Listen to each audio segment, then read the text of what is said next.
Morning voice എന്ന അനുഗ്രഹീത പ്രോഗ്രാമിലേക്ക് ഏവർക്കും സ്വാഗതം. ദൈവനാമമഹത്വത്തിനായി ഒരു ഗാനം നമുക്കിപ്പോൾ ശ്രവിക്കാം. നീർത്തോടിനായി കാംക്ഷിച്ചിടും പോലെ ദൈവമേ എൻ മനം നിനക്കായി കേഴുന്നു. നീർത്തോടിനായി കാംക്ഷിച്ചിടും പോലെ ദൈവമേ എൻ മനം നിനക്കായി കേഴുന്നു. ജീവനുള്ള ദൈവത്തിനായി എൻ മനം കേഴുന്നു. ജീവനുള്ള ദൈവത്തിനായി എൻ മനം കേഴുന്നു. ഇന്ന് വചനത്തിൽ നിന്ന് നമ്മോട് സംസാരിക്കുന്നത് കർത്താവിൻ്റെ ശ്രേഷ്ഠദാസൻ കുഞ്ഞുമോൻ തോട്ടപ്പള്ളി. പ്രാർത്ഥനയോടെ ധ്യാന ചിന്തകൾ ശ്രവിക്കാം.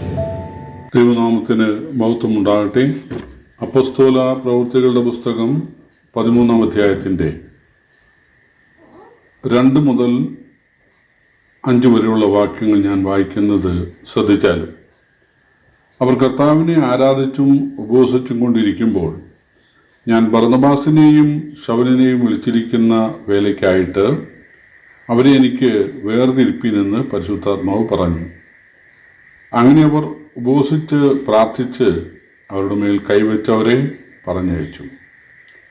പരിശുദ്ധാത്മാവ് അവരെ പറഞ്ഞയച്ചിട്ട് അവർ സെലൂക്കിയിലേക്ക് ചെന്നു. അവിടെ നിന്ന് കപ്പൽ കയറി കുപ്രോസ് ദ്വീപിലേക്ക് പോയി.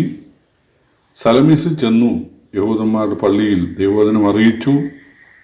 യോഹന്നാൻ അവർക്ക് ഭൃത്യനായിട്ട് ഉണ്ടായിരുന്നു.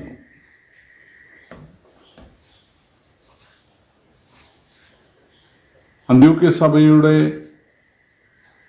സ്ഥാപക നേതാക്കളിൽ ഒരാൾ ബർന്നബാസാണ്. അദ്ദേഹം തർസോസിൽ ചെന്ന് അന്വേഷിച്ച് ശൗലിനെ കണ്ടുപിടിച്ച് അന്ത്യോക്യയിലേക്ക് കൊണ്ടുവന്നു. അവർ ഒരുമിച്ച് പ്രവർത്തിച്ചതിൻ്റെ ഫലമായിട്ട് വലിയ അനുഗ്രഹങ്ങളുണ്ടായി. സഭ വളരെ എണ്ണത്തിലും ആത്മീകമായ നിലയിലും വളരുവാനിടയായി. അവർ ആ പ്രദേശങ്ങളിൽ സുവിശേഷം അറിയിക്കുകയും സഭയ്ക്കകത്ത് വിവിധ മീറ്റിങ്ങുകൾ നടത്തുകയും ചെയ്തിരുന്നു. പക്ഷേ അതുപോരാ. നമ്മുടെ ചുറ്റുപാടുള്ള നമ്മുടെ ആ കാച്ച്മെൻ്റ് ഏരിയയിൽ മാത്രം നമ്മുടെ ശുശ്രൂഷ ഒതുങ്ങുന്ന പോരാ. സുവിശേഷം അറിയേണ്ട മേഖലകൾ ധാരാളം ഉണ്ടല്ലോ. മാത്രവുമല്ല, ലോകത്തിൻ്റെ അറ്റത്തോളവും പോകണമെന്നല്ലേ കർത്താവ് പറഞ്ഞത്. ആദ്യം യെരുശലേം, പിന്നെ യഹൂദിയ, പിന്നെ ശമരിയ, പിന്നെ ലോകത്തിൻ്റെ അറ്റത്തോളം. ഇവിടെ യെരുശലേമിൽ ആദ്യം പ്രവർത്തനം ആരംഭിച്ചു. യെരുശലേം മുഴുവൻ അല്ലെങ്കിൽ യഹൂദിയ മുഴുവൻ ദൈവവചനം എത്തിക്കാൻ അന്നത്തെ വിശ്വാസികൾക്ക് കഴിഞ്ഞു. അത് ശമരിയിലേക്ക് വ്യാപിക്കാനിടയായി. അത് പിന്നീട് ഈ അന്ത്യോക്യ പ്രദേശങ്ങളിലേക്ക് വ്യാപിക്കാനിടയായി. പോരാ, ഇനിയുണ്ട് ദ്വീപുകൾ, ഇനിയുണ്ട് ജനവാസ മേഖലകൾ. അങ്ങോട്ട് പോകണം. ഇവിടെ വാസ്തവത്തിൽ പരിശുദ്ധാത്മാവാണ് നിങ്ങൾ പോകണമെന്ന് പറയുന്നത്. അന്ന് പ്രവചനപരമൊക്കെയുള്ള കാലമാണ്. അതുകൊണ്ട് പ്രവചനപരത്താൽ ഒന്നോ അതിലധികമോ സഹോദരന്മാർ ഈ കാര്യം പരിശുദ്ധാത്മാവിനാൽ പറഞ്ഞു എന്ന് കരുതാം. കൃത്യമായിട്ട് പേരെടുത്തു പറഞ്ഞു 2 പേരുടെ കാര്യം. അവരാ സഭയുടെ സ്ഥാപകരാണ്. ആ സഭയിൽ ഏറ്റവും പ്രയോജനപ്പെടുന്ന ആളുകളാണ്. പക്ഷെ അവിടെ മാത്രം ഒതുങ്ങുന്ന പോരാ. അവിടെ ശുശ്രൂഷകൾ ആവശ്യമുള്ളതും പ്രയോജനപ്പെടുന്നതുമായ മേഖലകൾ ധാരാളമുണ്ട്. അതിൻ്റെ കാരണം ഒന്ന്, ഇവർക്ക് രണ്ടുപേർക്കും നന്നായിട്ട് ഭാഷാസ്വാധീനം, പ്രത്യേകിച്ച് പുറജാതി മേഖലകളിലെ ഭാഷാസ്വാധീനമുണ്ട്. കപ്പൽ യാത്രയിൽ അവർക്ക് പരിചയമുണ്ട്, വിദ്യാഭ്യാസമുണ്ട്, ദൈവവചന പഠനവും ഉണ്ട്. അങ്ങനെയുള്ള ആളുകളാണ് പോകേണ്ടത്. കർത്താവിൻ്റെ വേലയ്ക്ക് വേണ്ടി ഒരു വേദപഠനശാല അല്ലെങ്കിൽ ഒരു ബൈബിൾ സ്കൂളല്ല ആളുകളെ ദൈവവേലയ്ക്ക് വേണ്ടി ഒരുക്കേണ്ടത്, വിളിക്കേണ്ടത്, അല്ലെങ്കിൽ ഒരു സംഘടനയല്ല. തീർച്ചയായിട്ടും അപ്പോസ്തലപ്രവൃത്തികൾ ഇതൊക്കെ എഴുതിയിരിക്കുന്നത് നമ്മൾ ആ പാറ്റേൺ അനുസരിച്ച് പ്രവർത്തിക്കാനാണ്. അപ്പോൾ സഭ സകല വിശ്വാസികൾക്കും പരിശീലനം നൽകി, പ്രത്യേകിച്ച് ആ പരിശീലനത്തിന് നേതൃത്വം നൽകിയിട്ടുള്ള ആളുകളെയാണ് ഇപ്പോൾ പരിശുദ്ധാത്മാവോട് നയിക്കുന്നത്. നമുക്കറിയാം, യെരുശലേമിലെ സഭയിൽ നിന്ന് ഫിലിപ്പോസ് എന്ന സുവിശേഷകനാണ് ശമരിയയിലേക്ക് പോയത്.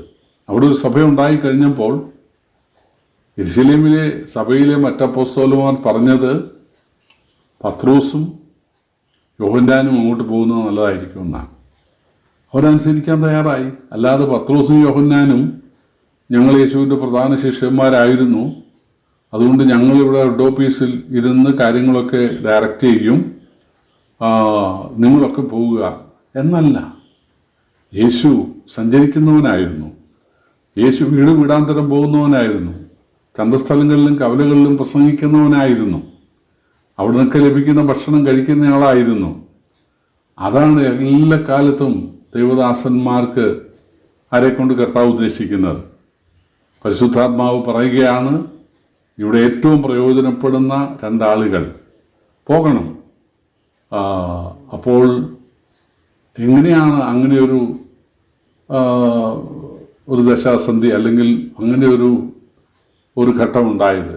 സഭ ഉപവസിക്കുകയും പ്രാർത്ഥിക്കുകയും ചെയ്തുകൊണ്ടിരുന്നു. പ്രിയപ്പെട്ടവരെ, എന്താണ് അവർ പ്രാർത്ഥിച്ചത്? കർത്താവ് എന്താ പറഞ്ഞത്? കൊയ്ത്ത് വളരെയുണ്ട് സത്യം, വേലക്കാരോ ചുരുക്കം, അതുകൊണ്ട് വേലക്കാരെ അയക്കേണ്ടതിന് കൊയ്ത്തിൻ്റെ യജമാനോട് പ്രാർത്ഥിക്കണം എന്ന് യേശു പ്രത്യേകം പറഞ്ഞിരുന്നു. അപ്പോൾ അവരുടെ പ്രാർത്ഥനയിൽ എന്തുണ്ടായിരുന്നു? കർത്താവേ, എത്രയോ സ്ഥലങ്ങൾ സുവിശേഷം അറിയാനായിട്ട് ശേഷിക്കുന്നു, അതുകൊണ്ട് ആ സ്ഥലങ്ങളെ നേടുവാൻ, പിടിച്ചടക്കുവാൻ, ആ വീടുകളൊക്കെ അനുഗ്രഹിക്കപ്പെടുവാൻ ഇടയാകേണ്ടതിന് ഞങ്ങളിൽ ചിലരെ അയക്കണമേ എന്നായിരുന്നു പ്രാർത്ഥന. അതിൻ്റെ ഉത്തരം ആ പ്രാർത്ഥനയ്ക്ക് ലീഡർഷിപ്പ് നൽകി അവർ തന്നെ പോകട്ടെ എന്നുള്ളതായിരുന്നു. കാരണം ഈ സഭയുടെ പരിപാലനമൊക്കെ നടത്താൻ ഇവിടെയുള്ള ബാക്കി ആളുകൾക്ക് സാധിക്കും. തീർച്ചയായിട്ടും ഇവർക്ക് പോയി പ്രയോജനപ്പെടാൻ സാധിക്കും. ആ സമയത്ത് മർക്കോസ്, അതായത് യോഹന്നാൻ മർക്കോസ്, മറിയയുടെ മകൻ, പറഞ്ഞു, ഞാൻ നിങ്ങളെ അസിസ്റ്റ് ചെയ്യാം. അതായത് മോശയ്ക്ക് യോശുവ ശുശ്രൂഷകനായിട്ടുണ്ടായിരുന്നത് പോലെ, അല്ലെങ്കിൽ എലീശ കൈക്ക് വെള്ളം ഒഴിച്ച് ശുശ്രൂഷിച്ചതുപോലെ ഞാൻ നിങ്ങളെ ഹെൽപ്പ് ചെയ്യാമെന്ന് പറഞ്ഞ് വരുവാൻ ഇടയായി. പരിശുദ്ധാത്മാവ് അവരെ അയച്ചിട്ട് അവർ ചില ദ്വീപുകളിൽ കൂടിയൊക്കെ പോയതായിട്ടൊക്കെയാണ് നമ്മൾ വായിക്കുന്നത്. പ്രിയപ്പെട്ടവരെ, ഒരു സഭയെ സംബന്ധിച്ച് അവരുടെ പ്രധാന ശുശ്രൂഷ എന്ന് പറയുന്നത്, അതായത് പ്രാർത്ഥനയും വചന ശുശ്രൂഷയുമാണ്. ആ സമയത്താണ് പ്രാർത്ഥന കേട്ട് ദൈവവേലയ്ക്ക് വേണ്ടി ആളുകളെ എഴുന്നേൽപ്പിക്കുന്നത്. അങ്ങനെ പരിശുദ്ധാത്മാവ് അല്ലെങ്കിൽ ദൈവം അവരെ അയച്ചാൽ പിന്നീട് അവരെ ഡയറക്റ്റ് ചെയ്യുന്നത് സഭയല്ല. നിങ്ങൾ ഇന്ന പോസ്റ്റ് ഓഫീസ് അതിർത്തിയിൽ, അല്ലെങ്കിൽ ഇന്ന പഞ്ചായത്തിൽ, നിങ്ങൾ ഇന്ന മുനിസിപ്പാലിറ്റിയിൽ, അങ്ങനെ നമുക്ക് ഒരിടത്തിരുന്നുകൊണ്ട് ഡയറക്റ്റ് ചെയ്യാനായി സാധിക്കുകയില്ല. അത് ശരിയല്ല. തീർച്ചയായിട്ടും അവിടെ അനുകൂലമായ സാഹചര്യങ്ങൾ ഒരുക്കുന്നത് ദൈവമാണ്. ആ കാര്യം ദൈവത്തിനാണ് വിടേണ്ടത്. തീർച്ചയായിട്ടും ദൈവം അവരെ നയിക്കും, സഹായിക്കും. അതാണ് നമുക്കിവിടെ കാണാൻ കഴിയുന്നത്. കർത്താവ് നമ്മെ സഹായിക്കട്ടെ. നമ്മുടെ സഭയിൽ നിന്നും ആത്മാക്കൾ എഴുന്നേൽക്കേണ്ടതിനായിട്ടും കൂടെ നമുക്ക്, വിശ്വാസികൾ എഴുന്നേൽക്കേണ്ടതിനായിട്ടും കൂടെ നമുക്ക് പ്രാർത്ഥിക്കാം. എന്നെ അയക്കണമേ എന്നുള്ള ഒരു പ്രാർത്ഥന നമുക്ക് ഉണ്ടാകട്ടെ. കർത്താവിൻ്റെ വലിയൊരു നാമം വാഴ്ത്തപ്പെടുമാറാകട്ടെ. ഇതുവരെ ഞങ്ങളെ ശ്രദ്ധിച്ച എല്ലാവർക്കും വീണ്ടും വരുന്ന കർത്താവിൻ്റെ വിശുദ്ധമായ യേശുക്രിസ്തുവിൻ്റെ നാമത്തിൽ ഞങ്ങളുടെ സ്നേഹവന്ദനം അറിയിക്കുന്നു. കർത്താവ് നമ്മളെല്ലാവരെയും അനുഗ്രഹിക്കുമാറാകട്ടെ. ആമേൻ.